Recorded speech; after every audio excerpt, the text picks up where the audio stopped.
आपको क्या लगता है, डॉक्टर को मालूम है कि हार्ट अटैक कल होगा आज होगा? उसको तो ये भी नहीं मालूम 70 है 80 है या 90 है। क्यों ऐसा बोला जा रहा है? To create a fear.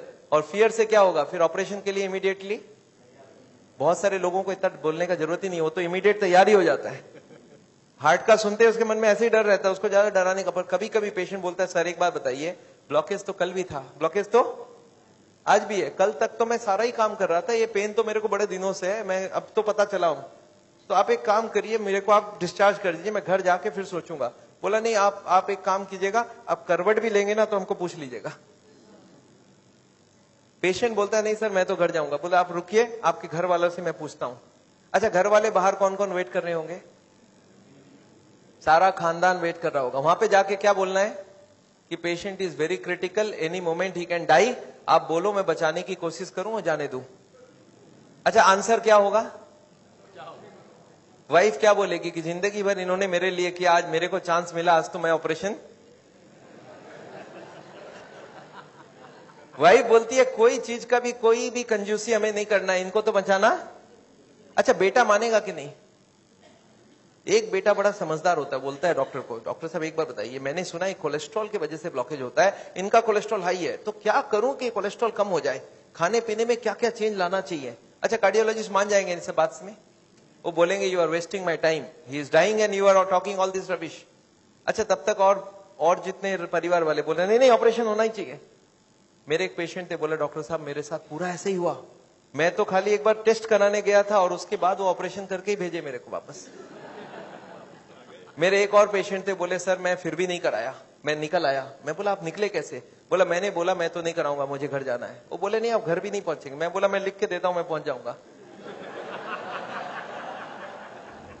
फिर मैंने लिख के भी दे दिया, फिर भी वो जाने नहीं दिया। फिर मैंने लास्ट बोला, मैंने बोला देखो मैं करने तैयार हूं, पर प्रॉब्लम है मेरे पास पैसे नहीं है, आप फ्री का कोई ट्रीटमेंट हो तो करवा डालो। तब इन्होंने बोला कोई प्रॉब्लम नहीं है, आप घर चले जाओ। फिर मैं जब घर जाने लगा तब फिर से बुलाया उन्होंने, बोला अब आप एक बार बताओ ये इतने पैसे आप कितने दिन में इकट्ठा कर सकते हो? तब मैंने बोला देखिए मुझे प्रॉपर्टी बेच के आना होगा, 2 महीना लगेगा। फिर मुझे 2 महीना उन्होंने टाइम दे दिया, बोला अब कोई प्रॉब्लम नहीं है, 2 महीने बाद ही ऑपरेशन होगा। आपको समझ आ रहा है ऑपरेशन कब रुक सकता है? दिस इज, मैं ये नहीं बोलूंगा सारे जगह एग्जैक्टली यही हो रहा है, पर इसका ही कुछ छोटा मोटा रूप ये हॉस्पिटल का सिस्टम है। पर एक बात मैं जानता हूं, हॉस्पिटल को ये चॉइस देना चाहिए पेशेंट को, देखो the blockage is so much so much so much, these are the reasons, आप देखो क्या चाहते हो। आप अगर अपने आप को बदलोगे तो ऑपरेशन रुक सकती है, आप नहीं बदलना चाहते हो तो मैं ऑपरेशन कर दूं, उसके बाद जाके बदलने का कोशिश करो। But the hospitals don't give chance, उनको मालूम है ये एक मौका है, ऑपरेशन कर लेते हैं, बट उसके बाद भी उनको यही करना पड़ेगा, लाइफस्टाइल चेंज तो पेशेंट को फिर भी करना पड़ेगा। मैं जानता हूं हार्ट के पेशेंट्स को मैं 3 चीज देखते दिखाऊं, एक तो दवाइयां हैं, एक बाईपास और एक एंजियोप्लास्टी। ये दवाइयां मैं आपको एक बार समझाना चाहता हूं दवाइयां क्या काम करती है, और another 10 minutes I will take. देखिए ये ट्यूब है जिसमें कोई ब्लॉकेज नहीं है, और ये 80-90% ब्लॉक है, दिख रहा है आपको? अब ये पेशेंट को चलने से दर्द होता है, एक दवाई ऐसी है जो दवाई देते ये दर्द कम हो सकती है। कौन सी दवाई है? सॉर्बिट्रेट, नाम सुना आपने? क्या करता होगा सॉर्बिट्रेट? देखिए क्या करता है Sorbitrate, this is what is the action of Sorbitrate. क्या हुआ? ट्यूब चौड़ी हो गई, ब्लॉकेज वहीं की वहीं रह गई, ट्यूब चौड़ी हो गई, ट्यूब थोड़ा फैल गया, फैलते क्या हो गया? ब्लड सप्लाई बढ़ गई। पेशेंट बोलता है मुझे अब कोई दिक्कत नहीं है, पर यह दवाई का असर रहेगा 8 घंटे बाद, तो 8-8 घंटे में एक सॉर्बिट्रेट देनी पड़ेगी। एक पेशेंट मेरे को बोला मैं सॉर्बिट्रेट नहीं लेता हूं, मैं मोनोट्रेट लेता हूं। मैं बोला वो भी सॉर्बिट्रेट का ही भाई है। तो ये जितने भी सॉर्बिट्रेट है उनका नाम मैं आपको दिखा सकता हूं, these are all kinds of Sorbitrate and all, ये सब दवाई हम लोग दे देते हैं। सॉर्बिट्रेट, इस्मो, आइसोडिल, मोनोट्रेट, नाइट्रोफिक्स, एंजिसेड, इमडूर, वेंजिकॉर, वेसोट्रेट, मोनोट्रेट, सॉर्बिट्रेट, मोनोसॉर्बिट्रेट, नाइट्रोकंटीन, वेसोप्रीन, मोनोस्प्रीन, इस तरह की दवाइयां हम हार्ट के पेशेंट्स को दे देते हैं। एनीवे दवाइयां बहुत सारे तरह की मिलती है, एक होता है हार्ट की ऑक्सीजन की जरूरत को कम कर देता है, इसको बोलते हैं beta blocker, calcium channel blocker, फिर एस इनहिबिटर, ऐसे करके बहुत सारी गोलियां हम लोग हार्ट के पेशेंट्स को दे सकते हैं। I am not going to go into that detail. कुछ ब्लड पतला करने का दवाई भी देते हैं, आपने देखा है नाम, Ecosprin, Colsprin, ASA, Delisprin, Disprin, Clopigrel, Clopilet, Clopivas, Ceruvin, Clavix, Clotrel, Plagril, Stromex, Deplatt, इस तरह की गोलियां हम लोग देते हैं ब्लड को पतला करने के लिए। पर ये गोलियां देने से भी पेशेंट ठीक नहीं होता है। तो इसके लिए मैं चाहता हूं वो लाइफस्टाइल चेंज करें, अपनी ब्लॉकेज को कम करें कि उनको देने की जरूरत पड़े ही नहीं। अच्छा, ये गोलियां इतनी खाएगी, इसके साइड इफेक्ट्स होती है क्या? अगर साइड इफेक्ट होती है कॉन्स्टिपेशन, तो कॉन्स्टिपेशन की और गोली दूंगा, और एसिडिटी हो जाए तो एसिडिटी की गोली दूंगा, और नींद ना आए तो नींद की गोली दूंगा। अच्छा बताइए, बीमारी ठीक हो रहा है कि नहीं हो रहा है? आई एम नॉट कीन, मैं जानता हूं दवाई आज जरूरत है, पर कल दवाई की जरूरत ना हो उसका बंदोबस्त करना बहुत जरूरी है। इसके बाद चलते हैं, ये एंजियोग्राफी क्या चीज है। हॉस्पिटल में जाते हैं, एंजियोग्राफी करते हैं, और ये एंजियोग्राफी मुझे पसंद क्यों नहीं है मैं आपको बताना चाहता हूं। This is what is the problem with angiography. एक तार आपकी पूरे बॉडी को स्क्रैच करके हार्ट तक लेके जाना है। ये तार यहां से जो घुसेगी, 1 metre wire is inserted into the body till it reaches the heart. It is a blind procedure. Blind मतलब क्या? आप घुसा दो, ये अंदर जाती जाएगी, और अगर अटक गई तो वापस खींच के फिर से ट्राई करना होगा। मतलब वो अंदर स्क्रैच करेगा ही करेगा, पूरे बॉडी को स्क्रैच करती है। वो लिखवा लेते हैं कि अगर हार्ट अटैक हो गया तो मेरी कोई जिम्मेवारी नहीं है, और ये पूरे बॉडी को ये पंक्चर भी कर सकता है। मैंने ऐसे ऐसे पेशेंट देखे हैं कि एंजियोग्राफी के वक्त ही डेथ हो गई। एंजियोग्राफी में पैर को काटना पड़ा अल्टीमेटली, क्योंकि वो पैर की ट्यूब को डैमेज कर दिया। तो एंजियोग्राफी मैं नहीं चाहता हूं। और उसके बाद क्या होगा? इनएक्यूरेसी अबाउट द रिपोर्ट, और उसके बाद pressure from the cardiac doctors for the next operation. Patient को लगता है मेरे को इमरजेंसी हो गया, बट इमरजेंसी प्रिसिपिटेट कराया जा सकता है। एनीवे, ये एंजियोप्लास्टी जो है, ये दो ऑपरेशन, दो चीज वो लोग करते हैं, एक एंजियोप्लास्टी, एक बाईपास सर्जरी। मैं एंजियोप्लास्टी 2 मिनट आपको समझाना चाहता हूं। What is this angioplasty? एक स्टेंट लगाते हैं, सुना आपने नाम? एक रिंग लगा देते हैं हार्ट में। What is this? Let me explain what is this. पिछले 20 साल में ये जो एंजियोप्लास्टी है, ये बार बार फेल किया और बार बार इसको सक्सेस बताया गया। पहले आई थी बैलूनिंग, बैलून एंजियोप्लास्टी। उसके बाद बहुत सारे तरह के एंजियोप्लास्टी आई, ऑर्डिनरी स्टेंट आई, फिर गोल्ड स्टेंट आई, फिर रोटा ब्लेडर आया, रेडियो एक्टिव स्टेंट आई, लेजर एंजियोप्लास्टी आई, आजकल चल रहा है ड्रग कोटेड स्टेंट। पर ये सारे के सारे फेल हुए हैं। क्यों फेल हुए, एक बार समझाना चाहता हूं। देखिए, ये बैलूनिंग क्या चीज है? याद है आपको एंजियोग्राफी के वक्त तार अंदर घुसाई थी, वो कहां तक गई थी? हार्ट तक, यहां तक तार आई थी। इस तार के ऊपर ये बैलून होता है। इस तार को थोड़ा सा धक्का मारते हैं। कभी कभी कार्डियोलॉजिस्ट तार को अंदर रख के बाहर आ जाते हैं, आके बोलते हैं देखो तार अंदर है, बोलो तभी खोल दूं। आप बोलते हैं चलो खोल दो, कितने लगेंगे? 2 लाख लगेंगे। 2 लाख दे दिया। अब ये तार को ये लोग धक्का देते हैं थोड़ा और, तो तार की जो बैलून है ये बीचों बीच आ जाती है ब्लॉकेज में। अब इस बैलून में पानी डालना होता है। ये बैलून ऐसा होता है, इसमें पानी डालते ही बैलून फूल जाती है। अच्छा, पानी कैसे डालेंगे? आपने होली में बैलून फुलाया एक सिरिंज से? सिरिंज में पानी ले लो, सिरिंज को दबा दो तो बैलून के अंदर पानी घुस जाए। तो बाहर से सिरिंज से पानी डालेंगे तो बैलून क्या होगा? फूल जाएगी। फूलते ही ब्लॉकेज कहां गई? साइड में दब जाएगा, ऊपर कंप्रेस्ड हो जाएगी, नीचे कंप्रेस्ड हो जाएगी। अच्छा, ये बैलून को जब पानी निकाल लेंगे तो क्या होगा? बैलून को वहां पे 2-4 सेकंड से ज्यादा नहीं रख सकते, क्योंकि हार्ट अटैक हो जाएगी, 100 हो जाएगी ब्लॉकेज। तो बैलून में पानी डाला और सिरिंज से वापस पानी खींच लिया। जैसे ही पानी खींचा, बैलून वापस चिपक गई, तार को पकड़ के बाहर निकाल लिया। Angioplasty is over. आपको समझ आ रहा क्या करना पड़ा? ये तार यहां थी, इसी को थोड़ा आगे किया, बैलून डाल, पानी निकाल लिया और ब्लॉकेज वापस। अच्छा, ब्लॉकेज वापस आ जाएगी नहीं आ जाएगी इसके बाद? क्या लगता है आपको? This is elastic. इलास्टिक समझते हैं आप? ये लोहा या पत्थर नहीं, इलास्टिक है। और जैसे ही बैलून निकाल लिया, ब्लॉकेज वापस आने लग गई। थोड़े साल बाद यही कार्डियोलॉजिस्ट मान गए बैलूनिंग काम की नहीं है। पहले क्लेम किया था बैलूनिंग एक बार कराओगे जिंदगी भर चलेगी, फिर मान गए काम की नहीं है। फिर क्या हो गया? फिर वो बोले इसमें स्टेंट लगाना होगा। What is this stent? Look at this, this is the blockage. दिख रहा है आपको येलो कलर की? और इसके अंदर एक बैलून डाल दिया। आपको दिख रहा है ब्लैक कलर का बैलून? बैलून में पानी डाला तो ब्लॉकेज कहां चलेगी? साइड में आ गई। जब बैलून निकाल लेंगे तो ब्लॉकेज वापस आएगी। तो यहाँ पे एक स्प्रिंग लगा देते हैं। ये स्प्रिंग क्या काम करेगा? ब्लॉकेज को आने से रोक देगा। आपको समझ आ रहा है स्प्रिंग का मतलब क्या है? अगर स्प्रिंग डाला गया, इसका मतलब क्या है? कि ब्लॉकेज वापस आ रही थी। इसका मतलब पहले वाला जो क्लेम था वो गलत था कि बैलूनिंग करा लो, ठीक रहा। इसके बाद ये जो स्टेंट लगी, स्टेंट का एक मेजर प्रॉब्लम है कि इसके अंदर से ब्लड जाएगी, और फॉरेन बॉडी के अंदर ब्लॉकेज बहुत जल्दी होती है। ये देखा गया है स्टेंट में 6 महीना 1 साल में सारे ब्लॉक आ जाती वापस। और ये जब वापस आने लगी तब इन्होंने थोड़े दिन तक तो बोला नहीं आती है। थोड़े दिन बाद इन्होंने बोला कि नहीं, ये स्टेंट तो खराब होगी क्योंकि ये ऑर्डिनरी स्टेंट है, इसमें एक मेडिकेटेड स्टेंट देना होगा। वो दवाई में डाल के स्प्रिंग को निकाल लेंगे, अब बहुत बढ़िया हो जाएगा। तो ड्रग की कोटिंग चल जाए। आपने देखा है चांदी के गहने में सोने की कोटिंग चढ़ाते हैं, तो वो स्प्रिंग के ऊपर कोटिंग चढ़ा देते हैं और वो कोटिंग चढ़ा के लगा दिया, पर इसके बाद भी ये फॉरेन बॉडी ही रही, इसमें वही का वही रिजल्ट आया है। अभी लेटेस्ट है कि 66% people with in 1 year will come back with a reblockage. इसके बाद है बाईपास सर्जरी। एक बहुत बड़ी सर्जरी होती है। देखिए बाईपास सर्जरी मैं इसलिए नहीं चाहता हूं, एक बहुत बड़ा सर्जरी है। एक पूरे चेस्ट को काटो और इसको काट के, इसको चाकू से नहीं कटेगा, इसमें आड़ी से कटेगी। आड़ी समझते हैं आप?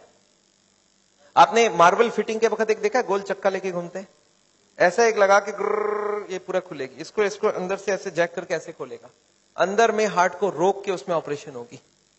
और हार्ट को रोकेंगे तो एक मशीन से पूरे बॉडी को ब्लड जाएगा, इसको बोलते हैं हार्ट लंग मशीन। उसमें कुछ ब्लड डाल के उससे चलाना होगा। And during this time the operation has to take place, but this operation is very complicated. Luck अच्छा हो तब ठीक है, नहीं तो कुछ ना कुछ कॉम्प्लिकेशंस रहती है, बहुत सारे लोगों की जान भी जाती है। पर ऑपरेशन के बाद क्या होगा, ये देखिए ऑपरेशन के बाद क्या होगा। ये ट्यूब जो ब्लॉकेज है वो यहीं रह गई, उसके जगह नई ट्यूब लग गई। तो ये ब्लॉकेज के जगह नई ट्यूब लग गई तो क्या हो गया, बाईपास हो गया। पर ये नई ट्यूब में फिर कभी ब्लॉकेज आएगा कि नहीं, आपको क्या लगता है? ये नई ट्यूब में फिर से ब्लॉकेज आती है। अच्छा अब तो 40 साल बाद ही आएगी ना, पिछले बार कितने साल लगी थी आपको याद है? देखिए एक वाई का जवाब सोच के देखिए, ओरिजिनल ट्यूब में कितने साल में ब्लॉकेज हुई थी? 20 से 40 साल। तो कितनी स्पीड रही? 2 से 4%, 6% पर ईयर। और एंजियोप्लास्टी के बाद अगर 2 साल में वापस रीब्लॉकेज होती है तो कितने साल हो गई?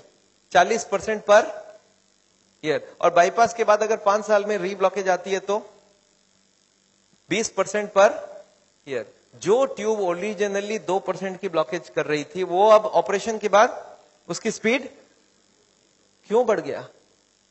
क्योंकि अब वो ओरिजिनल नहीं रहा। हमारी बॉडी को जब तक ओरिजिनल रखो तब तक अच्छी बात है। हमारे प्राइम मिनिस्टर ने भी 2 बाईपास कराई है, एंजियोप्लास्टी 5 स्टेंट लगाई है। पर मैं जानता हूं उसके बाद भी तो फिर से कराना पड़ा। एक बार कर लिया, दूसरी बार कराए, कब तक करा सकता आदमी? और मैं जानता हूं बॉडी में एक बार कॉम्प्लिकेशन कराना, उनके लिए तो चलो बहुत बड़ा टीम लगेगा। हर आदमी के लिए इतनी बड़ी टीम नहीं भी लग सकती है और इतना बड़ा ऑपरेशन नहीं भी कर सकते ठीक से। पर मैं जानता हूं अगर ऑपरेशन बिना ही हमारी काम बन जाए, अगर हम लाइफस्टाइल को ही चेंज करके कर सकते हैं तो हम ऑपरेशन क्यों करवाएं? And this is what is the contention. Nevertheless मैं हार्ट के पेशेंट को एक ही चीज समझाता हूं कि ब्लॉकेज अगर रिवर्स करना है तो उसके लिए थोड़ा आपको एक्यूरेसी करना होगा। What is this accuracy? You understand? This is the accuracy. इस पिक्चर को आपने देखा है, इसमें एक्यूरेसी लिखा है। कितना एक्यूरेसी है इसका मतलब? मैं आपको समझाता हूं। ये एक ड्रम है, ये ड्रम में मैं पानी भरना चाहता हूं और इसमें 15 छेद है। आप बताइए कितनी छेद बंद करने से ड्रम भरेगी? याद है 15 कारण है। अब इसमें से कितने को कंट्रोल करूं कि ड्रम भर जाए? सारे को करना होगा। अच्छा मैं हार्ट के पेशेंट्स को क्या देखता हूं, उनको कुछ मालूम भी नहीं है इसके बारे में। वो क्या बोलते हैं, मेरा कोलेस्ट्रॉल कंट्रोल है, ट्राइग्लिसराइड ज्यादा है, शुगर कंट्रोल है, बीपी ज्यादा है। मैं बोला ऐसे नहीं चलेगा, सारे होल बंद चाहिए मुझे। बोलते मैं थोड़ा थोड़ा करूं तो कैसा चलेगा? मैं बोला थोड़ा थोड़ा से काम नहीं चलेगा। बोलते मेरा बीपी कम किया हूं पर पूरा कम नहीं कर रहा हूं, 120 नहीं ला रहा हूं, 140 ही रखा हूं। मैं बोला नहीं चलेगा, मुझे सारे फैक्टर्स एक साथ कंट्रोल चाहिए। हाँ इसके लिए शुगर, बीपी, कोलेस्ट्रॉल, ट्राइग्लिसराइड आपसे कम नहीं हो रहा, मैं दवाई देके कम कर देता हूं। पर स्मोकिंग आपको पूरा ही बंद करना होगा, खाने में तेल आपको बंद करना होगा, एक्सरसाइज आपको करना पड़ेगा, ओवरवेट कम करना होगा, खाना पीना में फाइबर ज्यादा डालना होगा। अच्छा ये सब संभव है क्या लोगों के लिए? यस, क्या प्रॉब्लम है? ये तो सिंपल सी बात है, इसको क्यों नहीं कर सकते? क्यों नहीं सिगरेट बंद कर सकते? क्यों नहीं मीट बंद कर सकते? क्यों नहीं तेल घी छोड़ के आप अलग तरीके से खाना बना सकते हैं? तो all these if you do there is no problem. Nevertheless मैं जानता हूं, एक और छोटा सा चीज आपको बताना चाहता हूं। अभी एक और नई जो टेक्नोलॉजी आ गई है, आदमी को मैं सोचता था बिना काटे कुछ हो सके। ये हमारी कुकिंग की क्लास है, this is the cooking class. मैं हार्ट के पेशेंट्स को ट्रेनिंग देता हूं। This is my dietitian teaching cooking, 0 oil cooking to the patients wifes. मैं हार्ट के पेशेंट्स को योगा सिखाता हूं। मैं बोलता हूं कैसे भी करो योगा करो, आप योगा करने की बहुत जरूरी है। उसके साथ उनको क्या करना चाहिए, क्या नहीं करना चाहिए, कितनी सामान उठानी चाहिए, गाड़ी चलानी चाहिए, स्कूटर चलाना चाहिए, ऑफिस जाओ तो क्या प्रिकॉशन लो, दादर चढ़ो तो क्या प्रिकॉशन लो, आगे कौन सी योगा करो, कब तक करो, कौन सी मेडिसिन लो, कब तक लो। एंड फॉर दिस हाँ मैं एक मैगजीन भी निकालता हूं, इसका नाम है साउल टाइम्स। ये मैगजीन मैं हर महीने निकालता हूं, दिल्ली से निकलती है, हिंदी और इंग्लिश में।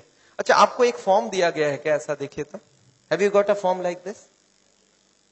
ये फॉर्म में अगर आप अपने नाम एड्रेस भर के देंगे तो आपको ये मैगजीन आगे आपको मिलता रहेगा हर महीने। हिंदी में इंग्लिश में दोनों में मैगजीन है। और इसके साथ एक छोटा सा और क्वेश्चन ये रखा है कि यहाँ पे अगर हम लोग ऐसा कोई कैंप करवाएं So how many people will be interested to join such a camp? एक दिन का या 2 दिन का ऐसा एक कैंप अगर हम करवाएं तो कोई इंटरेस्टेड हो तो प्लीज फिल इट अप। मेरे को लोग बोलते हैं डॉक्टर साहब इतनी सारी बातें अगर कैसे याद रखूंगा, मैंने बहुत मोटी मोटी किताब लिखी है। आदमी बोलता है सर छोटा सा कुछ दीजिए ना कॉपी, तो मैंने एक ऐसी किताब बनाई है जिसका नाम है पॉकेट गाइड। एक 30 रुपीज की किताब है, कोई 2 घंटा बैठ के पढ़ ले तो जितनी बातें मैंने बताई है सब इसमें लिख के रखा है। So this book I have brought over here. मेरे ख्याल से बाकी बुक्स तो मैं नहीं ला सकता हूं क्योंकि hundreds of books are there, तो मैं ये बुक लाया हूं। कोई को लगता है कि मैं पढ़ना चाहता हूं और कोई को पढ़ाना चाहता हूं, हार्ट के पेशेंट को जरूर पढ़ाइए। 30 रुपीज की गिफ्ट होती है, you can give it to anybody and they will learn things from the book. तो ये बहुत जरूरी है। मैं जानता हूं, मैं ये मैगजीन पिछले 10 साल से रन करता हूं and it is gone all over the world. मैं एक नई टेक्निक आपको इसी वक्त बताना चाहता हूं। There is a new machine which has come which can open the collaterals. देखिए कोलैटरल्स का क्या मतलब है, ये ब्लॉकेज है। बाईपास सर्जरी में क्या करते हैं, एक नई ट्यूब लगा देते हैं। इसमें क्या करते हैं, जो हार्ट की ये ब्रांच है और ये ब्रांच है, इनको जोड़ देते हैं आपस में and there are so many small tubes, जो इसको जुड़ जाए तो ब्लड यहां से आने लगे। ये जो छोटे छोटे ट्यूब है, ये मैंने बोला था स्पोर्ट्समैन चालू करके रखते हैं, और स्पोर्ट्समैन चालू कर दिया तो क्या हो गया, उसके पास 2 सप्लाई हो गई, एक तो ये ओरिजिनल है और एक साइड वाली भी है। इसको बोलते हैं कोलैटरल। बैंक में आपने लोन लेते हुए देखा है कभी, कोलैटरल्स बोलते हैं। कोलैटरल मतलब क्या, कि ये फेल हो जाए तो दूसरा कोई होना चाहिए। तो ये कोलैटरल्स भगवान ने हमें दे के रखा है। ओरिजिनल तो था ही था, एक कोलैटरल भी देके रखा, कभी ये फेल हो जाए तो ये चालू करना। अच्छा, ये अगर चालू हो जाए बिना ऑपरेशन के तो इससे अच्छा कुछ नहीं हो सकता। And this is a new machine, new technology which has कम। देखिए हमारे मेडिकल साइंस की टेक्नोलॉजी बिना कांटे वाली टेक्नोलॉजी है। ये देखिए ये ट्यूब्स है जिसमें कोई कोलैटरल्स चालू नहीं है, और ये है ट्यूब्स के सारे कोलैटरल्स चालू हो गए। आपको समझ आ रहा है डिफरेंस दोनों के अंदर? ये जो छोटे छोटे कोलैटरल्स है ये हमारे सबके पास है, और एक मशीन से इसको या तो स्पोर्ट्स करके चालू कर सकते हैं या तो एक मशीन से चालू कर सकते हैं। ये मशीन क्या करती है सोचिए, ये जैकेट्स लगा दिया हमने कफ में, थाई में, बटक्स में, और सारे को एक साथ स्क्वीज कर दूं तो क्या होगा, इसकी ब्लड कहां जाएगी, बॉडी में ही रहेगी, पर कहां जाएगी, ये हार्ट के तरफ जाके हार्ट के ट्यूब्स को धक्का देके प्रेशर देके इसको खोलेगी। ये प्रेशर 1-1 घंटे तक, 1-1 मिनट, इसको हार्ट के संग सिंक्रोनाइज करके दिया जाता है। सिंक्रोनाइज मतलब हार्ट जब पंप करे तो मशीन पंप नहीं करता है, जब हार्ट पंप करके रिलैक्स करने लगे, जब पूरी ब्लड वापस आती है तो वो स्क्वीज करके सारे ब्लड को एक साथ भेजा जाता है। And this goes on, ECG feed होती है कंप्यूटर को, and this machine we have seen now without bypass surgery. आदमी बोलता है मुझे इमीडिएट रिजल्ट चाहिए, तो without bypass this can work very well. तो इसको हम लोग बोलते हैं नेचुरल बाईपास। नेचुरल बाईपास समझ रहे हैं, भगवान ने ऑलरेडी नेचुरल बाईपास हमें दे के रखी है, स्पोर्ट्समैन चालू करके रखा है। तो आप हार्ट के पेशेंट हो, आप चालू करो, आपके पास कोलैटरल आ गई तो ओरिजिनल नहीं भी होगा तो भी काम चल जाएगी। और एक मैं जैसे ही, हाँ एक और ट्रीटमेंट आई है जिसको हम लोग बोलते हैं biochemical cleaning.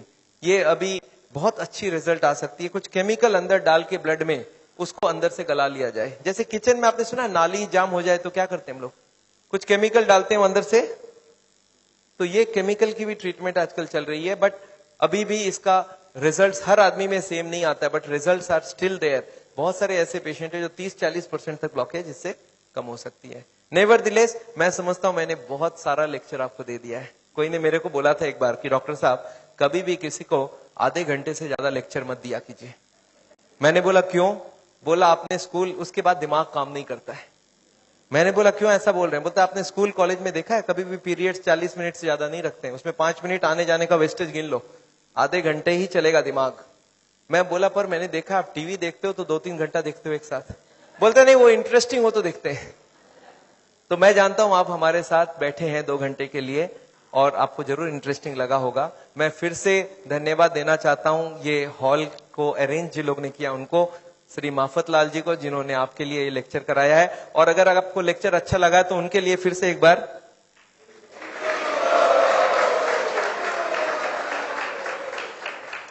I just wanted to formally thank Dr. Chajjar for a wonderful, not only a wonderful talk, but highly personal and very interactive, and particularly the stamina and energy that is shown at the end of the day. Just came back from Hyderabad today, so I think we should give him a much more warm welcome.